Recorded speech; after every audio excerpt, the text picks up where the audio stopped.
I never thought I'd be the kind of person to plan out revenge. But when my HOA flooded my yard with sewage and refused to take responsibility, I knew I had to do something. At first, I thought it was just a small plumbing issue, something that could be fixed with a call and a little patience. But no, it got worse, much worse. Before I knew it, my backyard was turning into a swamp of filth, and the smell?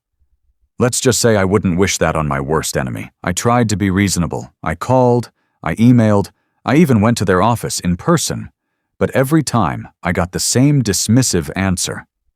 That's not our problem. Oh, but it was their problem. They were the ones responsible for maintaining the drainage system, and they knew it. They just didn't want to deal with it. So they ignored me, hoping I'd just go away. Big mistake. If they weren't going to clean up their mess, I was going to give them a mess of their own, one they couldn't ignore, one that would cost them way more than it would have cost to just fix my damn yard.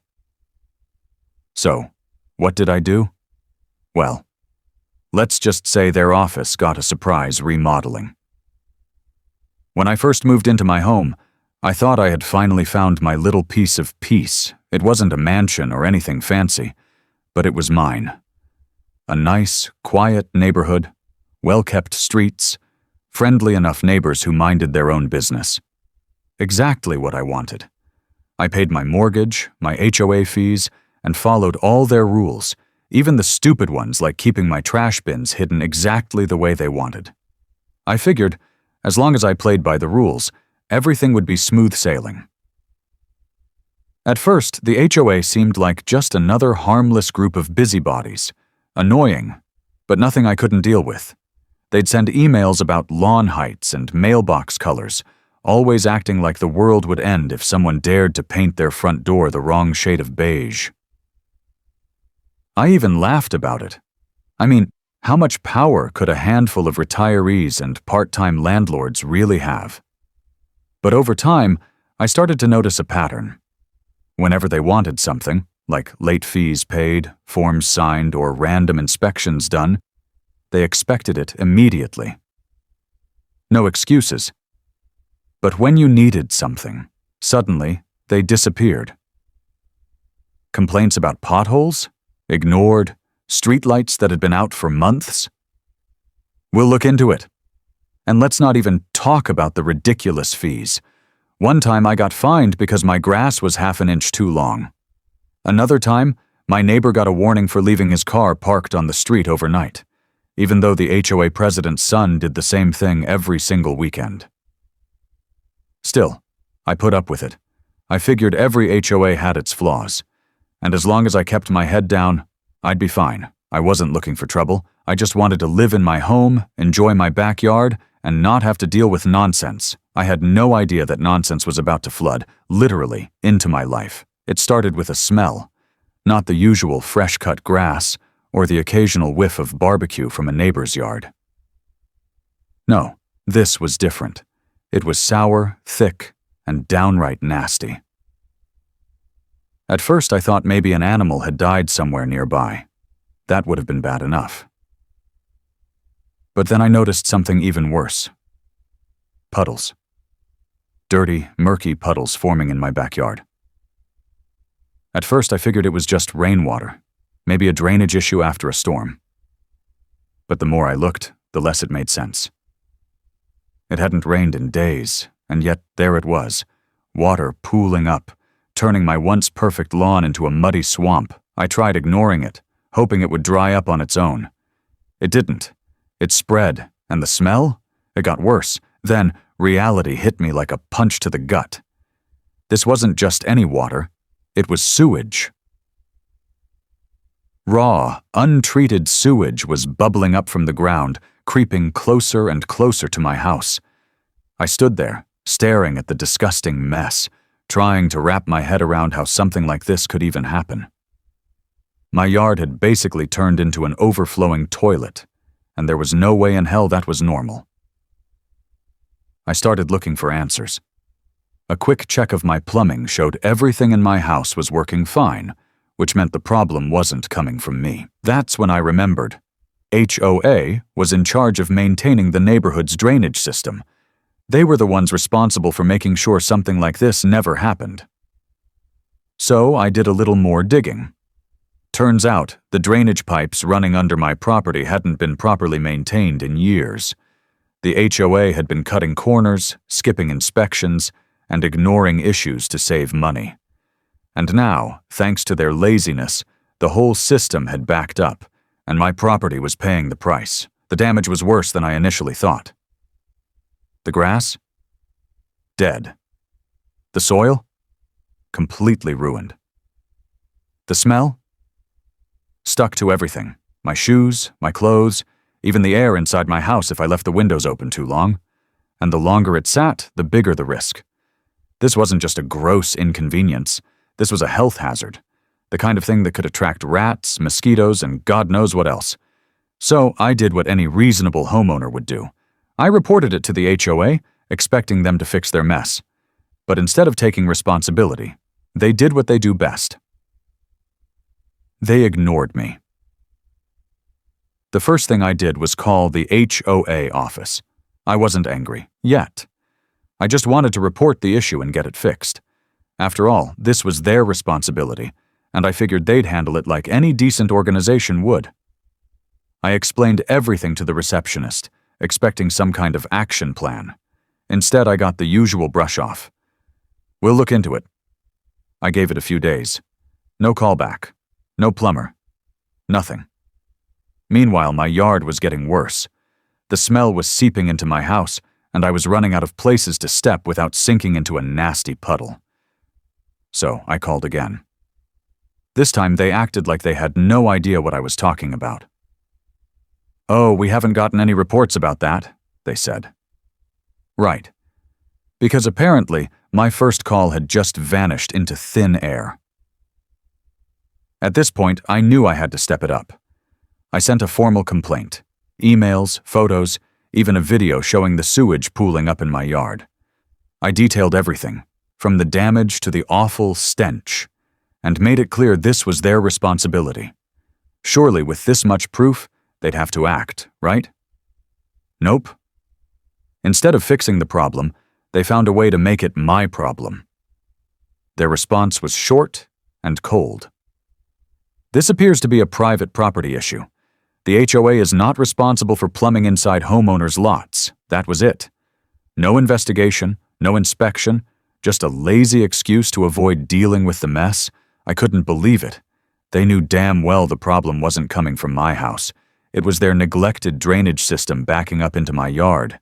But instead of owning up to it, they just pushed it back on me, hoping I'd shut up and deal with it myself. I wasn't going to let that slide. If they wanted to pretend this wasn't their responsibility, I'd make them face it directly. I requested an in-person meeting with the HOA board. Maybe if I confronted them face-to-face, they'd finally take me seriously. Big mistake.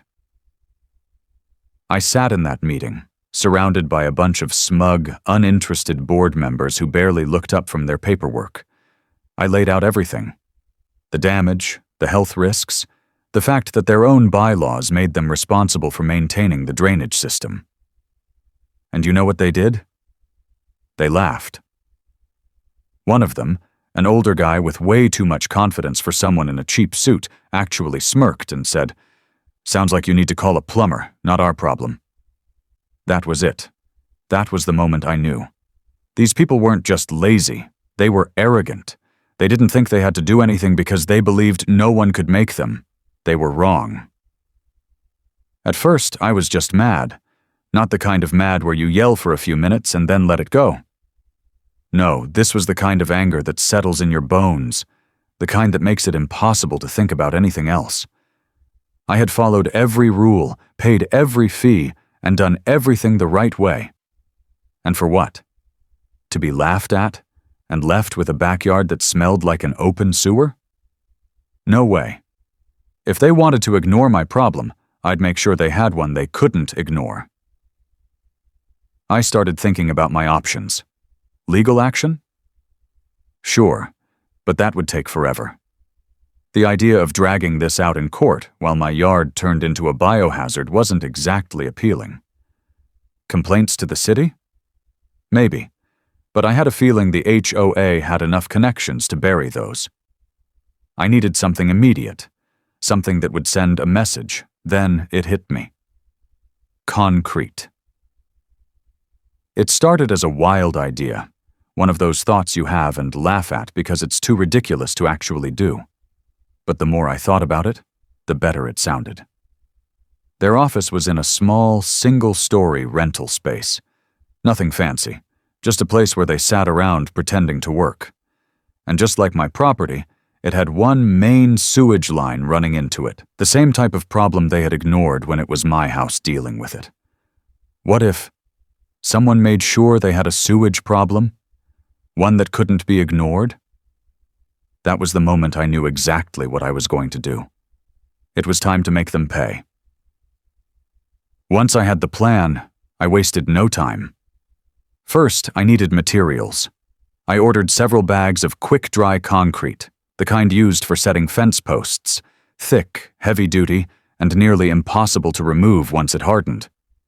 I also picked up a sturdy funnel and a long hose, just to make sure everything went exactly where I wanted it to. Every little detail had to be perfect. This wasn't something I could do twice. Then, I waited.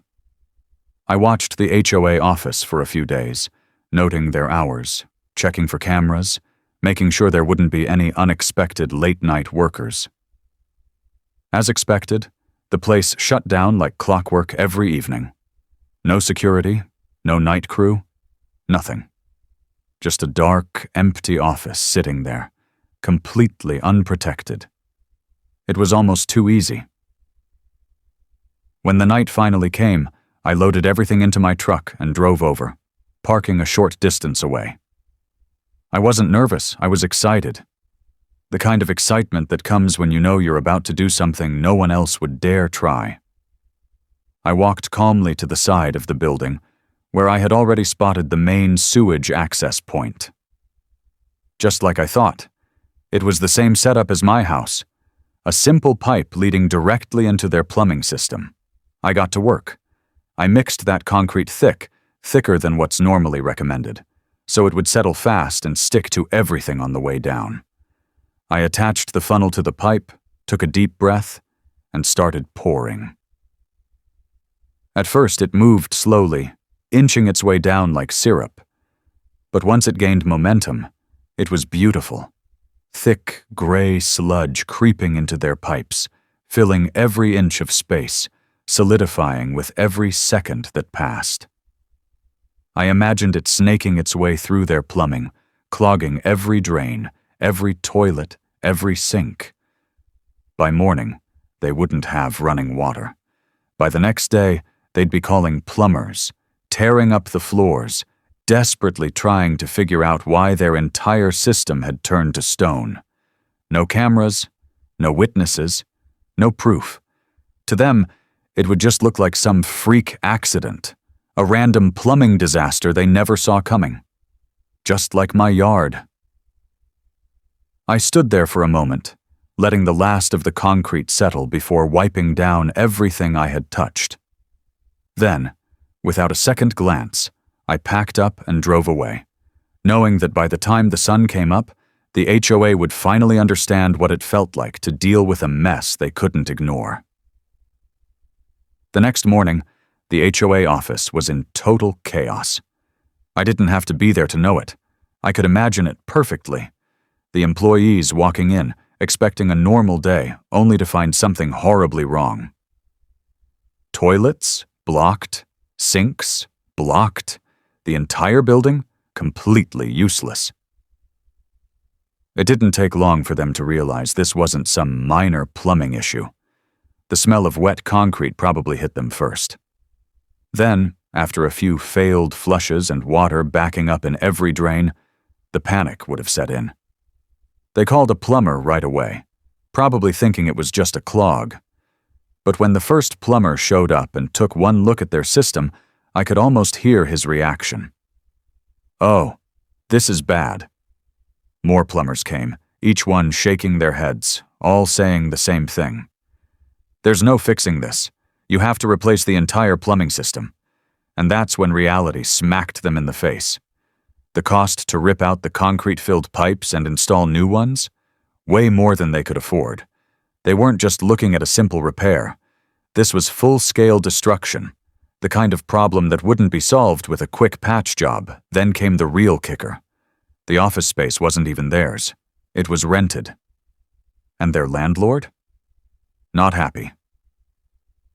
When the building owner found out what had happened and saw the repair estimates, they didn't hesitate. The HOA got the boot.